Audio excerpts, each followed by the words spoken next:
We enter a competition for the final time in English football today as we take on some, I don't even remember who we've got in the FA Cup third round. But as a recap, we've won 3 trophies. There's 4 trophies left to go. The expedition of gold is go!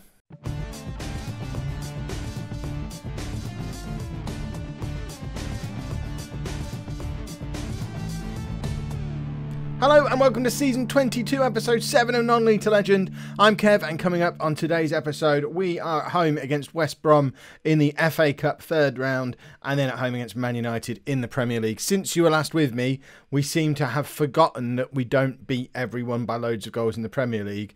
We only do that in the FIFA Club World Cup. But apparently, we now do it in the Premier League too, because since we've been back, we've had a 4-1 win, a 5-0 win, a 4-0 win, a 3-0 win. Liam Wells is scoring for fun, as is Oscar.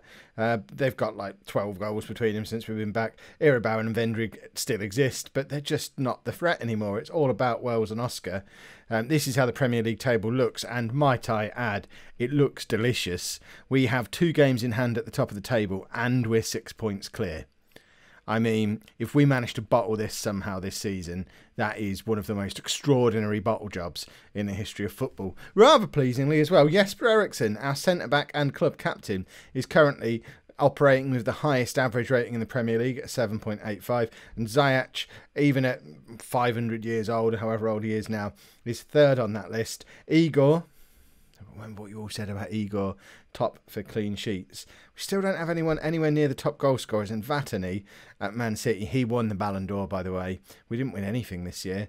Wells missed out on the European Golden Boot. E07 only third for Ballon d'Or. This guy is now officially the best player in the world, despite only having 25 goals in 82 caps for Germany, which strikes me as a little bit rubbish when you consider E07's operating at almost a goal a game for Spain after close to 50 caps. So, this is the team that we're going to be playing in the FA Cup third round against West Brom. It is as rotated as much as it can possibly be. As you can see, we are desperately short of players. If any of you know which way to lace up a pair of football boots and how to kick a ball, send your CV in. There's a very good chance you'll get to sit on my bench. Medor's injured, Sedman's injured, Ziyech is injured, Diaz is injured. At one point, in fact probably still now, Diaz and Igor were both injured. Igor's still not fully fit but has to play because Diaz is more injured than he is. Plotnikov just coming back from injury, E07 injured, Ribeiro suspended. On the plus side, the only serious injury is Medor, which is 6 or 7 weeks, and who really cares? It's only Medor. So fingers crossed we'll have a few of these knocks back in the team for the United game in a couple of days' time. But we get to see some of the youngsters. That's why I wanted to show you this game, to show some of the younger players, particularly young Martin Hill, who might be emerging as a Steve May replacement in the first team squad. I might let May go out on loan because we're constantly getting loan offers for him. Martin Hill is a young lad who we bought from Derby for £500,000 a couple of summers ago now. Apparently slightly better than Steve May at the moment. Has the potential to be a Premier League striker in the future. I feel like we probably need to roll one more off the production line before I move on from Tottenham, and I think Martin Hill might be that man. So this is our team. We've got Igor in goal, a back four of Gordon, Owusu, Aribi and Francis, Fiorentini, Wagner and Burgess in midfield. By the way, Burgess, what a midfield player now. He's never playing up front again. He is just a top quality midfield player. Pretty much first name on the team sheet in midfield now. Watch him have an absolute stinker today. And then we've got Oscar in behind Vendrig and Wells. There are a lot of young players on that bench. Reece Douglas, I don't think you've met before. He's an 18-year-old striker as well. Pretty much as good as Hill. I mean, there's not a lot. Apparently, he's better than Hill and May. He's one that we signed at the same time as Hill from Crystal Palace. Remember, we hoovered up all of the best 15, 16-year-olds a couple of summers ago when we had money to burn. Now we don't have any money to spend.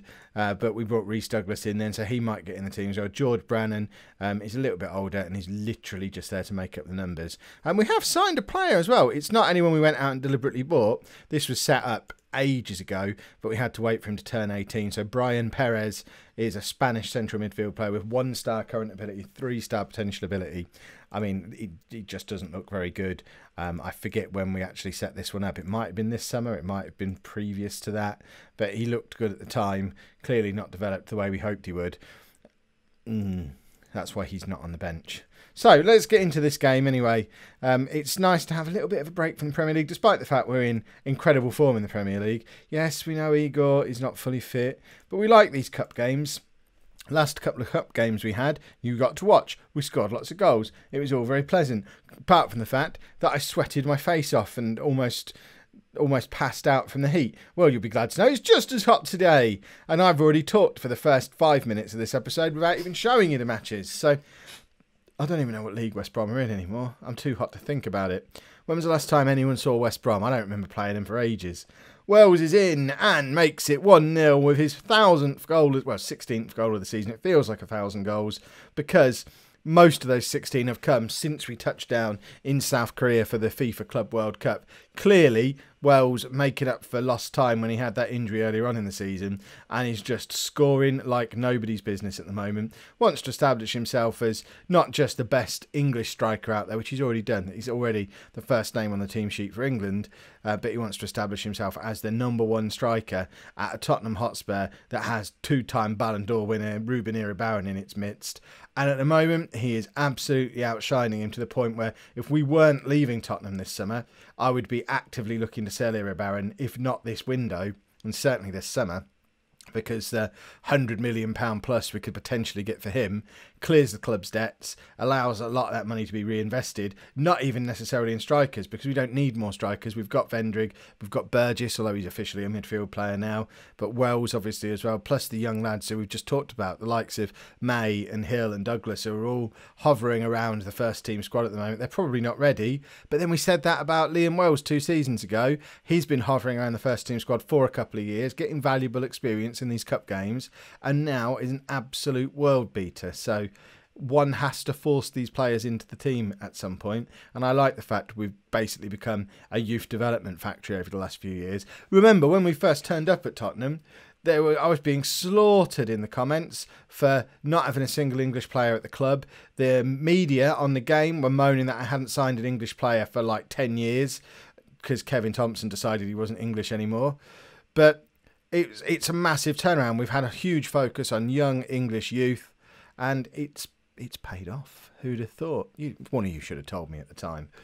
We've conceded. I'll have a sip out of my Trequartista Football Manager mug while we're waiting for the game to restart. Delicious. I really should bring out my own mugs so that I can advertise them rather than ones that make money for other people. Or Sports Interactive affiliate program. And then I'll sit there. I sit here every day during the match drinking out of my mug. If you give me 10% of every mug that people buy through Kev's Mug Link or whatever, you'd probably have a more attractive name than that. Kev's Mug Shop, and then you can all buy a mug with. I mean, it would be quite nice to have these customised and have it in the same style with like 10 Iribarren and then a little bit of his biography or something on the back, 2-time Ballon d'Or winner, that kind of thing. That would be awesome. Sports Interactive, if you don't make that, I might have to make them myself, because immediately I'm deciding that's a better idea than I thought it was when I started talking about it. Let me know down in the comments if you'd buy a mug for, I mean, perhaps we'll do the Holy Trinity. We'll do an Iribarren, Vendrig and Oscar, maybe. Let me know if, I mean, it might just be the heat making me come up with stupid ideas. I know I'd quite like a Ruben Iribarren mug before we move on from Tottenham. We might do it only if we win all 7 trophies this season. It'll be a way to commemorate the greatest season of Football Manager that I've ever had. Release a few mugs. Let me know in the comments if you're interested, or if Kev's just being a crazy person because it's hot. Right, we're going to take off Wagner and bring on Mario Piero. Apparently I'm saying that wrong, but I'm only at Spurs for another 4 or 5 episodes. I've been saying it wrong all season. I'm probably going to continue saying it wrong because I've tried to learn to say it correctly and it just wasn't happening. So yeah, we're going to bring Ericsson on for Gordon and just confirm those 2 changes. I suppose I should bring on one of the young kids up front for the last 10 minutes. Do we want Hill? Do we want Douglas? Douglas looks like he might be the better of the 2, but Hill was the one who caught my eye first. and he was cheaper, so it makes me look like more of a player spotter if the one who cost us $500,000 comes in and scores not a winner because we're already winning, but a goal against West Brom in the FA Cup. That's what we're looking for here. Right, Vendrig plays Wells through. If he scores here, he's coming off anyway, I think, but he hits the post. Is that the second time in today's match that Wells has hit the post? Let's take him off anyway, because actually, do we want to take it? Burgess looks like he needs to come off more than anybody if we look at the fitness. But we don't really have anyone who can drop. Did I only... I thought I brought Jesper Eriksson on. Did I not do... I'll try again. That's what I meant to do before. And now I'm going to bring Hill on for Burgess. And we'll just shuffle things around like that. What type of striker are you, Hill? You want to be an advance... Well, I'll tell you what. You knock yourself out. You have 10 minutes as an advance forward. We'll drop Wells alongside you a little bit deeper. Just shuffle everybody back. So Vendrig goes in behind the front two. Piero drops into the midfield with Oscar. That's quite an attacking midfield three. And Liam Wells has just got his 17th goal of the season. Apparently he does free kicks too now. Did we already know that? I feel like we didn't already know that. But is there anything that this young lad can't do? I've never had a player come through my own youth team who's that good before. I've had really good regen players who I've gone out and bought relatively young and they feel homegrown. But Liam Wells came through our actual youth team. I can take no credit for him at all other than the fact that we gave him an opportunity when he was very young because we had no money to buy a fourth striker. But even he takes corners as well. A Tottenham striker taking corners. That sounds like an incredible idea. Why has nobody thought of that before? See, I sometimes pay attention to real world football. Right, Man United. We're into the fourth round of the FA Cup, in case you hadn't noticed. While I remember, we're also into the semi-final of the EFL Cup, which I'm not going to show you. Hopefully, I'll be showing you the final. Although I've been playing the reserves all the way through. If we show you the quarter-final team, which was ages ago now, it's pretty much that team you've just seen against West Brom, so it will be as much of a rotated team as we can get for both legs against Leicester in that. And then we've got Copenhagen in the first knockout round of the Champions League. Isn't it nice to be seeded? That's a much easier draw than we've had in that before. But we're not worrying about cups for the rest of today's episode, apart from these ones that let me know down in the comment. Remember, we talked about it a minute ago. Man United in the league. We need to keep our invincible season going. Multiple changes for the Man United game then. We've basically brought the rotated players back into the team as much as we can. So we still, without Ribeiro, who's suspended, so Plotnikov is going to play at left back with Eriksson, Aribi and Ndai as the rest of the back four. Ziyech apparently can play an hour, according to fitness tests pre-match. So we'll have an hour of Ziyech quite happily. He's going to play just to try and conserve the legs a little bit as the more defensive the midfield three. Normally I'd probably put Fiorentini there out of these three, but I don't want Ziyech doing box-to-box midfielder on one leg. So Ziyech is going to be in the middle with Fiorentini and Burgess either side. We'll just bring Wagner on after 60 minutes unless Ziyech injures himself again before then. And then we'll stick with the same front three we had in the last game. Oscar in behind Vendrig and Wells, although Iribarren is back on the bench because his fitness test says he can manage half an hour. So we're only going to bring him on if we're losing towards the end of the game and we need to grab a goal to protect our invincibleness. So yes, we know. Of all the people, Plotnikov is apparently the one who's not fit, despite the fact that we perhaps should have played him against West Brom, but I've fallen out of him a little bit since he got sent off twice and we had a bit of a row. Yes, which is the right answer to that? Let's say that one. Yes, we've looked good in training. We're not going to risk a player who's just coming back from injury. That'd be crazy. Ziyech is just, luckily he's got his headphones on. Can't hear me talking about Sedman and why we're not risking him, but we're quite happy to risk Ziyech. Fiorentini, I thought he was going to get a goal after 20 seconds, and that would just be utterly ridiculous. And we'd have been rather pleased with that. Oh, now Fiorentini's picked up an injury as well. This just wrecks everything because now we need to bring Wagner on now. How do you get back to... I want to see how much of a game Sedman can do 45 minutes. Yeah, so we can't bring him on yet because we risk breaking in. We are running out of players very, very quickly. Wagner's going to come on and play box-to-box, which he almost never does. So I can't remember the last time I played Wagner as a box-to-box. He always does central midfield defensive, which you all hate, or one of the two attacking parts of the midfield. Box to box is usually taken up by Sedman or Fiorentini. Vendrig's in though with a goal against his old club. Again, he loves to score against Man United and just rub in the fact that they never gave him an opportunity. In 4 or 5 years at the club, he never really got a sniff. He was there while Jose Mourinho was still manager, left just before Mourinho was sacked. I'd like to think Mourinho was sacked not because after winning the Premier League 18 times in 20 years, they had a rough season. He was sacked because he foolishly sold Michael Vendrick to us, and he's gone on to become an absolute world-beating superstar. And someone said in the comments the other day that Michael Vendrick is not a world-class player. It probably doesn't. There you go. World-class striker.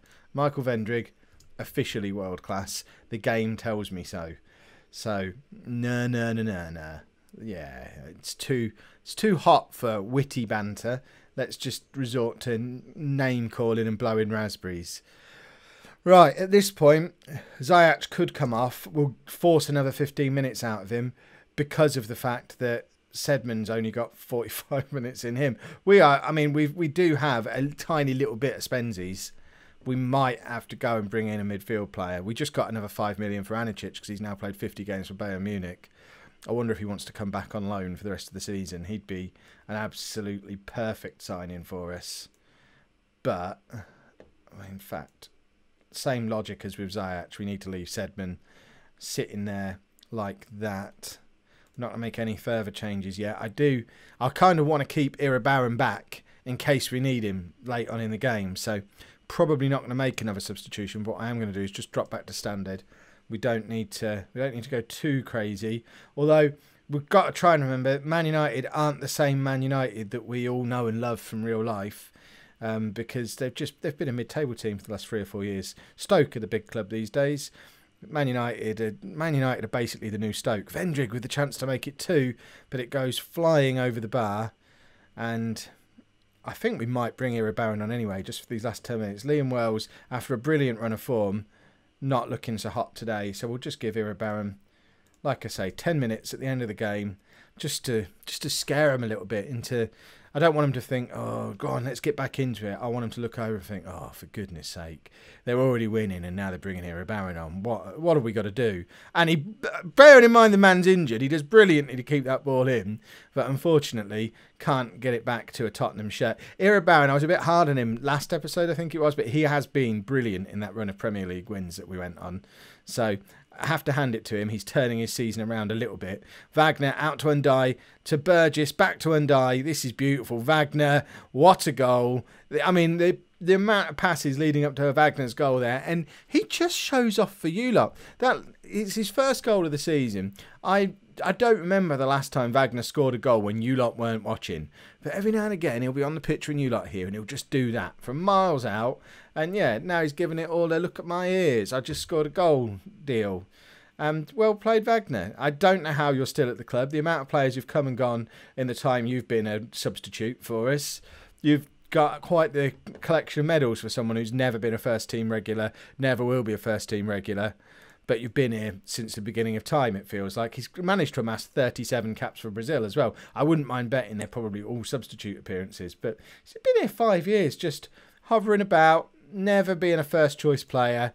But he has 15 medals in his cabinet already at the age of 28. So, yeah, there's a lot to be said for just hovering around as a backup player and nabbing the odd goal here and there. So, at the end of the episode, this is how the league looks.